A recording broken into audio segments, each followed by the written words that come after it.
Si inizia a bere da ragazzini per tradizione, poi si continua da giovani tra vini ed alcolici e si entra in quel tunnel della dipendenza da cui è difficile uscire.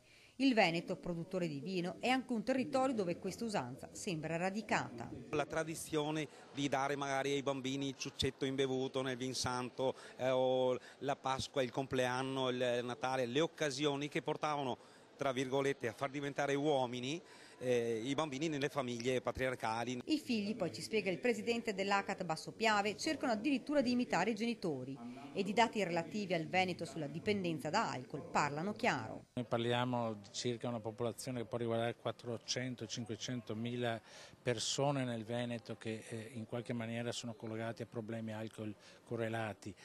E parliamo di una popolazione, insomma la popolazione che è a rischio è tutta la popolazione che usa alcol, considerando che il 90% delle persone usano e consumano alcol, ovviamente è un comportamento a rischio. Insomma, si parla di un 10% della popolazione. La crisi, hanno spiegato, non ha ampliato questo fenomeno, ma certo che in una situazione di difficoltà alcune persone sono andate alla ricerca di una speranza o di una felicità del tutto illusoria. Un tema questo molto sentito dai giovani.